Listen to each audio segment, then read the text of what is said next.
সাতক্ষীরার আশুনি এলাকাটি পুরোপুরি লোনা পানিতে ডুবে গেছে। খাবার পানি, গোসলের পানি, রান্নার পানি কিছুই নেই। বিপর্যস্ত মানুষের পাশে দাঁড়ানোর মতো নেই কেউ, এমনকি শিশুদের মুখে খাবার তুলে দেওয়ারও কেউ নেই।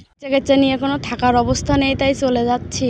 কোনো খাবার আসে নাই, কোনো জল পাই নাই, আমরা তো অসহায় হয়ে চলে যাচ্ছি। ব্যবস্থা নেই, থাকার কোনো ব্যবস্থা নেই, লোকজন ছেলে নিয়ে বাচ্চারা নিয়ে সব বাড়ি চলে যাচ্ছে। বানভাসী আশায় বুক বেঁধেছিলেন বাঁধ মেরামত শুরু হবে, কিন্তু 2 দিন পার হলেও জোয়ারের তীব্রতা আরো বেশি থাকায় শ্রমিকরা সাহস হারিয়ে ফেলেন।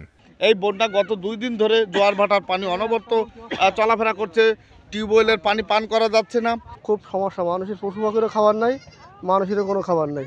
মানবিক বিপর্যয়ের মধ্যেও স্থানীয়রা দ্রুত বাঁধ মেরামতের কাজ দেখতে চান, যাতে তাদের ঘরবাড়ি, খামার ও ফসলি জমি থেকে লোনা পানি নেমে যায়। বলার মতো তো কিছু নাই আর। আমরা তো এখন যে এই যে নদী বাঁধ ভেঙে যে অবস্থা হয়েছে, করুণ অবস্থা হয়েছে, আমাদের তো খাওয়া দাওয়া কোনো কিছু নাই, পুরন বস্ত্র নাই, আমার কিছু নেই, সব বুড়ি রয়েছে। এখন খাওয়ার পানি দরকার, এখন যে অবস্থা হয়েছে এই অবদা ভাঙনের কারণে হচ্ছে পানি আনাও আপনার কঠিন হয়ে গেছে। জেলার প্রশাসক ও ইএনও সমস্যার সমাধান দিতে পারেনি। পানি উন্নয়ন বোর্ড জানিয়েছেন 1 সপ্তাহে পরিস্থিতি সমাধান হবে না।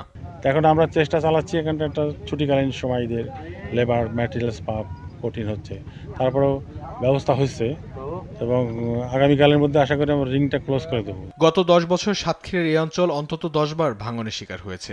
ঈদের দিন বাঁধ ভেঙে 10টি গ্রাম প্লাবিত হয়েছে। নিউজ ডেস্ক, দেশ টিভি।